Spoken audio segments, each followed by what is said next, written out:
El despertador consciente. Capítulo 15. La importancia de saber estar solo. Seguramente formas de vivir la vida haya tantas como formas de vida encontraremos en este planeta, aunque quizás se podían destacar dos comportamientos predominantes en la mayoría del reino animal, del que por supuesto también formamos parte: los animales sociales y los animales individuales o solitarios. Creo que no cabe duda que el ser humano entra dentro de la primera categoría, siendo un animal social, aún con ciertos matices. De hecho, ya en la antigua Grecia, el mítico Aristóteles denominaba al ser humano como zoon politikon, que traducido vendría a significar animal político o animal cívico, por el hecho de ser capaz de relacionarse políticamente y vivir en ciudades. Aunque a mi parecer, esto es solo un intento de marcar una diferencia inexistente entre el ser humano y el resto del reino animal. Si algo podemos tener claro sobre el ser humano es que por más clasificación que intentemos imponerle, la variedad de sus individuos hace que la generalización solo lleve a equívocos provocados por su complejidad mental y conductual. Un animal social por excelencia podría ser la abeja, cuyo nivel de organización en las colmenas ha llevado a creer a varios entomólogos que este animal incluso podría compartir algún tipo de consciencia colectiva.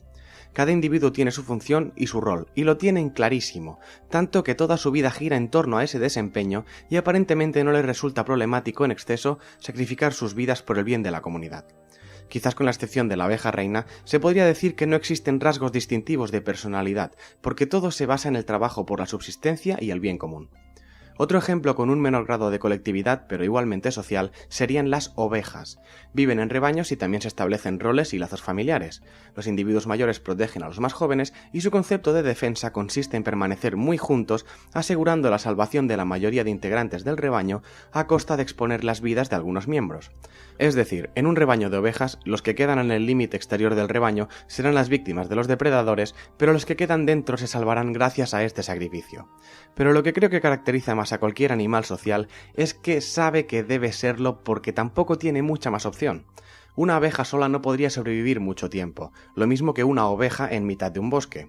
Así su instinto les hace saber que si quieren sobrevivir no les queda otra opción que permanecer dentro del grupo. De hecho, seguramente ni se planteen otra alternativa, porque instintivamente están predispuestas a ello.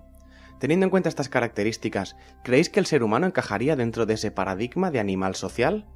Pues depende, probablemente en varios sentidos sí, pero en otros desde luego que no.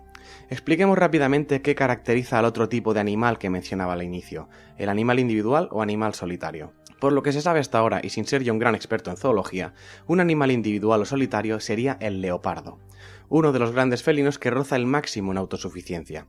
Únicamente comparte su vida en los momentos de reproducción y en cuanto le resulta posible vuelve a sus antiguos hábitos independientes. ¿Qué diferencia hay entre un leopardo y una oveja? Pues que el leopardo se basta consigo mismo para sobrevivir y la oveja no. ¿Entraría el ser humano en este orden de animales? No habitualmente, aunque en realidad y en un estado salvaje, quizás sí podría. De hecho, se han dado casos de seres humanos que han vivido solos y de forma autónoma en selvas y bosques durante años, pero desde luego esos casos son más excepción que norma. Quizás la respuesta a qué tipo de animal es el ser humano la encontraríamos en un cierto punto intermedio entre ambos tipos, algo parecido a lo que podrían ser los lobos. El lobo es un animal poderoso y muy inteligente. Por sí mismos son capaces de sobrevivir con mayor o menor dificultad, pero precisamente por la inteligencia de que hacen gala, es más habitual encontrar al lobo viviendo en comunidad en forma de manadas. Manadas muy bien organizadas con grados de jerarquía y con funciones asignadas. ¿Qué podría llevar al lobo, que es un animal que podría valerse únicamente de sí mismo, a querer vivir en manadas? Como decía, la inteligencia. Un lobo solitario podría vivir, o mejor dicho, sobrevivir, tanto tiempo como le permitieran sus fuerzas, pero seguramente es consciente que la vida en grupo resulta mucho más fácil y ofrece más ventajas y menos riesgos. En definitiva, y a mi parecer, lo decide por sí mismo. Que seguramente cualquier etólogo podría rebatir este argumento porque ya existe una cierta predisposición genética en este animal para vivir de este modo, y no seré yo el que lo contradiga. Todo esto solo está usado a modo de ejemplo para intentar explicar algo que nos atañe a toda la humanidad. En realidad, como decía al principio, puede que intentar clasificar al ser humano en una tipología animal concreta no tenga demasiado sentido. Somos muchos, muy diferentes entre nosotros, y por encima de nuestros instintos, en la mayoría de casos, solemos anteponer la razón y la consciencia. Pero podría irnos bien fijarnos en los ejemplos que nos ofrece la naturaleza para poder aprender de ellos. Llegados a este punto, os pregunto directamente a vosotros que estáis escuchando, ¿con qué animal os sentís más identificados? ¿Con la oveja, el leopardo o el lobo? Desde luego pocos responderán lo primero, porque nadie quiere sentirse una oveja en esta vida. Conste que no pretendo ofender a todo este orden de animales, pero creo que nadie conscientemente se querrá identificar con las características de este animal. Sin embargo, echad un ojo a vuestro alrededor. ¿No veis mucha gente haciendo cada día lo mismo sin preguntarse el por qué?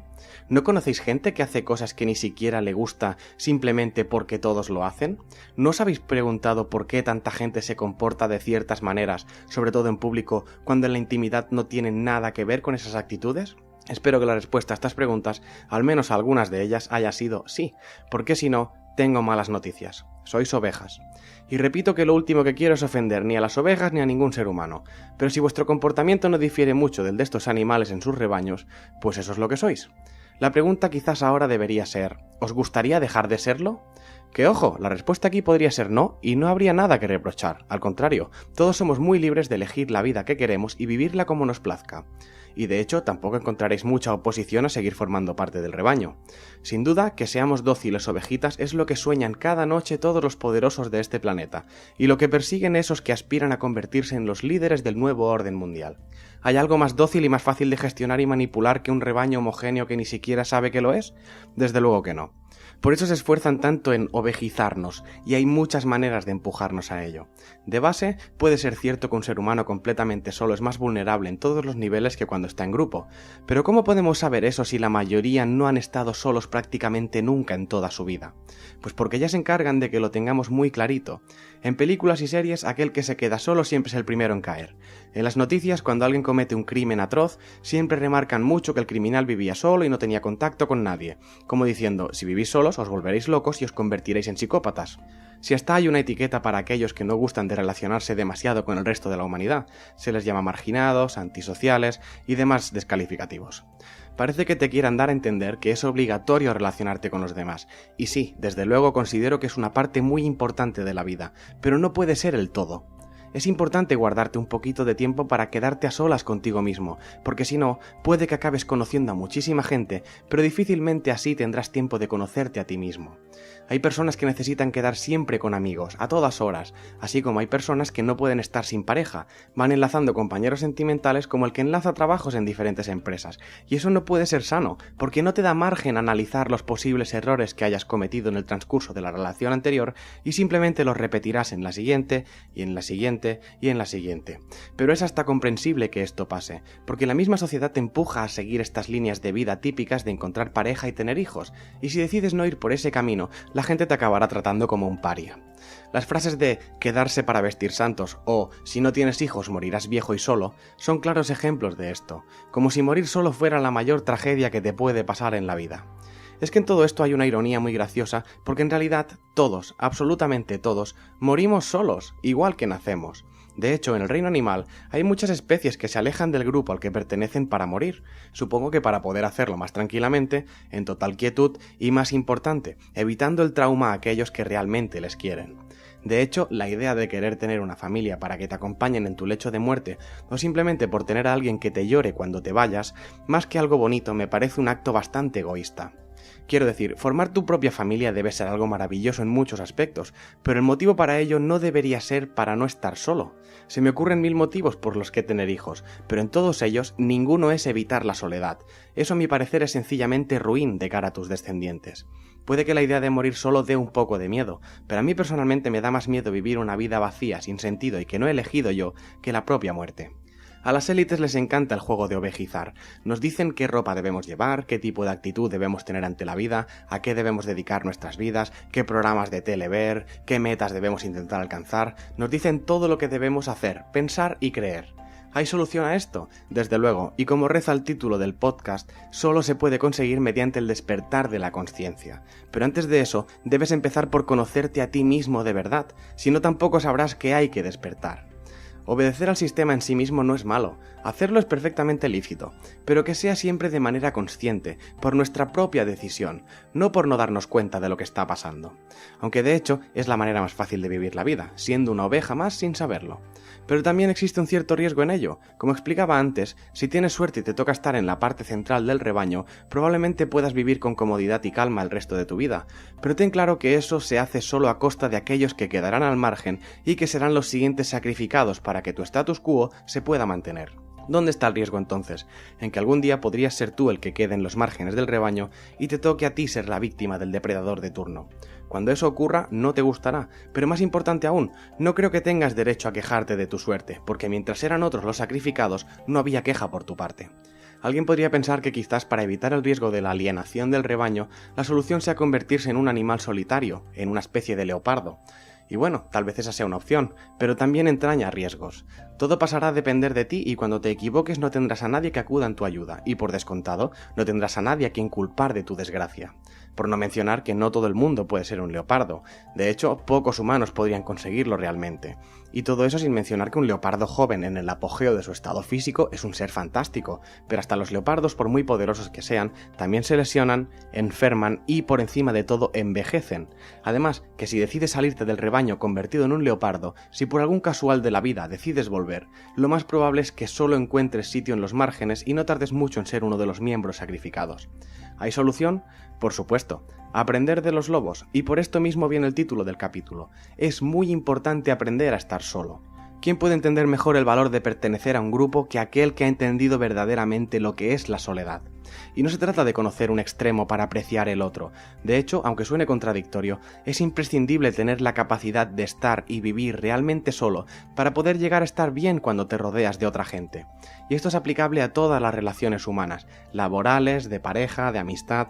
La idea resumida vendría a ser que siendo consciente de que uno puede vivir solo y entendiendo todo lo que ello implica, le resultará más fácil adaptarse al funcionamiento de cualquier grupo, porque no estarás ahí por obligación o por no tener más remedio, sino porque realmente quieres estar ahí, por decisión propia y no por necesidad.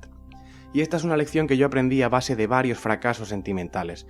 Todas las relaciones de pareja que intentaba llevar a buen puerto acababan en un naufragio prácticamente inevitable, hasta que decidí preguntarme a mí mismo el por qué, y me costó bastante entenderlo, pero mi conclusión fue sencilla.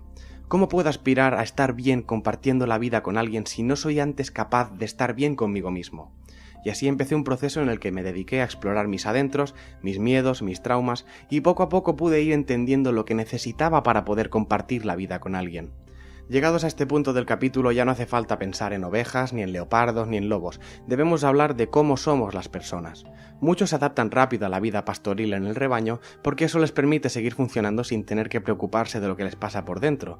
¿Qué necesidad tienes de explorar tus gustos y aficiones si la sociedad te marca lo que es bueno y lo que no lo es? El problema es que con los años puede que te invada una sensación de desasosiego interior y de frustración con la vida. Si estoy haciendo todo lo que se supone que debo hacer, ¿por qué no soy feliz? Pues precisamente porque estás haciendo lo que se supone que debes hacer, no lo que realmente quieres. ¿Y cómo esperas descubrir lo que realmente quieres si en ningún momento te has quedado a solas contigo mismo para preguntártelo? Lo mismo aplicable a las parejas. ¿Cómo vas a saber qué buscas en un cónyuge si todo lo que has elegido hasta el momento es fruto de lo que te dicen que te debe gustar? Y así una larga retahíla de preguntas de carácter similar. Cuando digo que es importante aprender a estar solo, no se trata de aislarte por completo del mundo. Sí, puedes irte a vivir un año a una cueva y hacer vida de ermitaño, y así poder estar pensando en tu propia existencia todo el día. Pero en serio, no es necesario. Digo aprender a estar solo porque es la manera más fácil y más radical de hacerlo entender. Pero la idea no es estar sin ningún tipo de compañía, sino ser capaz de estar contigo mismo. Puede sonar ridículo, pero conozco a mucha gente que no se soportan a sí mismos. ¿Sabéis por qué? Pues porque llevan años conviviendo con alguien que ni siquiera conocen, ellos mismos. Probad algo, buscad a una persona que tengáis cerca o a un completo desconocido, eso no importa. Os acercáis y le preguntáis: oye, ¿tú quién eres?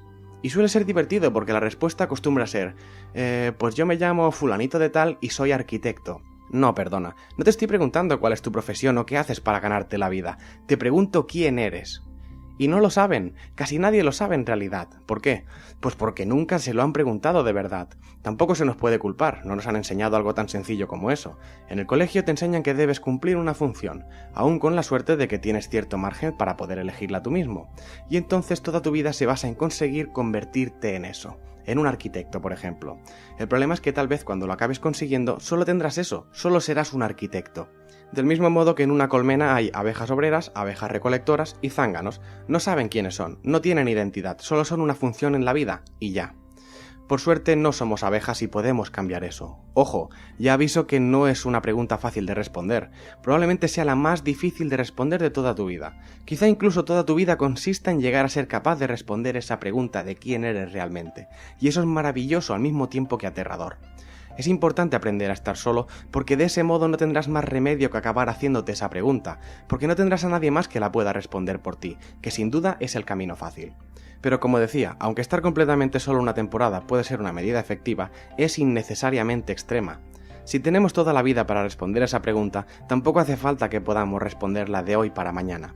Tomémonos nuestro tiempo y reflexionemos encarecidamente al respecto. Tal vez solo seamos capaces de responderla en nuestro lecho de muerte, pero de ser así, yo al menos creo que habré cumplido con uno de los más grandes objetivos de nuestra existencia, si no el que más. Ni yo mismo me atrevo a decir que ya puedo responder con certeza a esa pregunta, pero desde luego ahora estoy más cerca de conseguirlo que cuando ni siquiera era consciente de que tenía que buscarle respuesta a nada de eso.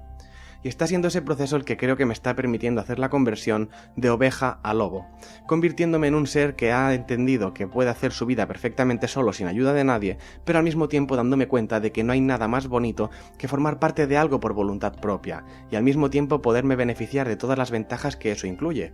Pero atención, no solo beneficiarme de las ventajas que esto ofrece, sino siendo y queriendo ser también una parte activa de aquello que aporte ventajas y beneficios al resto de la comunidad.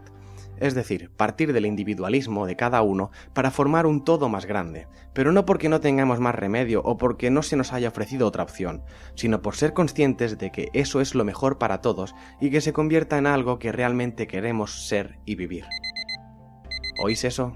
Es hora de despertar.